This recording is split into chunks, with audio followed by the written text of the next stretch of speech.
అదే RTV app వార్తల్ని క్షణాల్లో చదివే అవకాశం ఉంటుంది. ఒక న్యూస్ పేపర్, ఒక టెలివిజన్ ఛానల్ మీ చేతుల్లో ఎప్పుడూ ఉంటాయి. సిద్దిపేట జిల్లా కేంద్రంలో బీజేపీ పార్టీ ఆధ్వర్యంలో సభ్యత్వ నమోదు కార్యక్రమానికి ఇచ్చినటువంటి మెదక్ ఎంపీ మాధవనేని రఘునందనరావు ఉన్నారు. వారిని అడిగే తెలుసు. సార్ చెప్పండి, అంటే ఈ యొక్క సభ్యత్వ కార్యక్రమాన్ని నిర్వహిస్తున్నారు, ఎట్లా ముందుకెళ్ళబోతున్నారు? మీరే చూసినారు, ప్రజల నుంచి వస్తున్నటువంటి స్పందన అనూహ్యంగా ఉంది. సిద్దిపేట లాంటి ప్రాంతంలో న్యాయవాద మిత్రులు కోట్లు వేసుకొని వచ్చి మరీ సభ్యత్వం తీసుకుంటామని ఈరోజు సుమారు 50 మంది వరకు అడ్వకేట్లు వచ్చి మెంబర్షిప్ తీసుకున్నారంటేనే ప్రజల్లో నరేంద్ర మోడీ గారి నాయకత్వం పట్ల ఈ దేశం కోసం పనిచేయాలనేటువంటి ఆలోచన విధానంలో మార్పు రావడం అనేది ఒక శుభ సూచకం, అభినందనీయమైనటువంటి విషయంగా భావిస్తాను.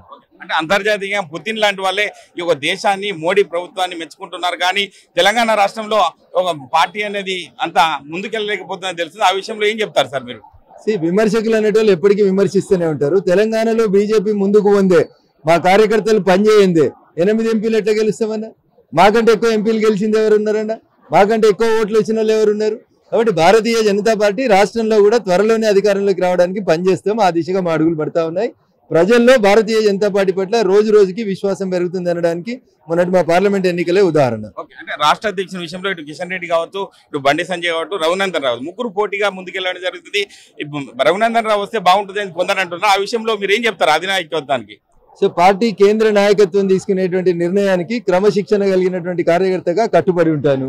రఘునందన్కి ఇచ్చే బాధ్యతని రఘునందన్ ఖచ్చితంగా పార్టీ కోసం, పార్టీ అభ్యున్నతి కోసమే పనిచేస్తాడు తప్ప నాకు రాలేదని కొట్లాట ఉండదు, పంచాయతీ ఉండదు. ఏది వచ్చినా, ఏ బాధ్యత ఇచ్చినా ఆ బాధ్యతకు 100% న్యాయం చేస్తాను. అంటే ఉమ్మడి మెదక్ జిల్లాలో హైడ్రాకి సంబంధించి దాడులు జరుగుతున్నాయి. ఇటు అమీన్పూర్ లో, పటాన్చెరులో జరుగుతున్నాయి. మరి సిద్దిపేట, ఈ ఉమ్మడి మెదక్ జిల్లా వ్యాప్తంగా కూడా దాడులు జరగాలని అనుకుంటున్నారా?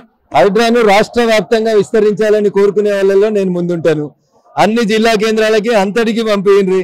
ప్రకృతిని విధ్వంసం చేస్తూ నిర్మించిన ఏ నిర్మాణాన్ని అయినా దయించి ఏ పార్టీ ఓడు, ఏ రాజకీయ నాయకుడిని చూడకుండా తొలగించాలనేది నేను ఈ రాష్ట్ర ప్రభుత్వానికి, హైడ్రా కమిషనర్ రంగనాథ్ గారికి సవినయంగా అప్పీల్ చేస్తాను. అంటే అమీన్పూర్ లో పేదలకు సంబంధించిన కూల్ చేసినట్టు తెలిసింది.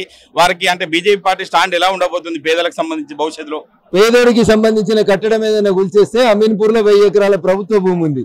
అయ్యా రేవంత్ రెడ్డి గారు ఆ ప్రభుత్వ భూమిలో పట్టాలు ఇచ్చి చెరువులలో, కుంటలలో కట్టిన వాళ్ళకి కొత్త పట్టా సర్టిఫికేట్ ఇచ్చుకొని వాళ్ళు ఇల్లు కట్టుకోవడానికి మనం ఆర్థికంగా సాయం చేద్దాం. ప్రభుత్వం దగ్గర నివేదికలు లేకుంటే, భూమికి సంబంధించిన వివరాలు లేకపోతే పటాన్చెరు, రామచంద్రాపురం, జిన్నారం, ఐడిఏ, బొల్లారంలలో 1000 ఎకరాల్లో ప్రభుత్వ భూమి ఉంది. ఆ ప్రభుత్వ భూమిని పేదోళ్లకు పంచేందుకు ఎంపీగా నేను అండగా నిలబడతాను. వరద బాధలకు సంబంధించి ఇప్పటికే కేంద్ర ప్రభుత్వం ఆదుకోవడం లేదని చెప్పి రాష్ట్ర ప్రభుత్వం ఆరోపిస్తుంది. ఆ విషయంలో ఒక ఎంపీగా మీరు ఏం చెప్తారు సార్? అడగకపోతే అమ్మ కూడా అన్నం పెట్టదు. అడగాల్సిన బాధ్యత రాష్ట్ర ప్రభుత్వం మీద ఉంది. దానికి సంబంధించినటువంటి నివేదికలు ఇవ్వాల్సినటువంటి బాధ్యత రాష్ట్ర ప్రభుత్వం మీద ఉంది. రాష్ట్ర ప్రభుత్వం నుంచి జరిగినటువంటి నష్టానికి సంబంధించిన నివేదికలు అందిన మరుక్షణం మా కేంద్ర మంత్రులు 3 కిషన్ రెడ్డి గారు, శివరాజ్ సింగ్ చౌహాన్ గారు, బండి సంజయ్ గారు వరద బాధిత ప్రాంతాల తిరిగి వెళ్లడం జరిగింది. అధికారికంగా రాష్ట్ర ప్రభుత్వం నుంచి నివేదికలు వచ్చిన తర్వాత వారికి నష్టపరిహారాన్ని తప్పకుండా ఇస్తామని చెప్పి ఈ సందర్భంగా తెలియజేస్తాను.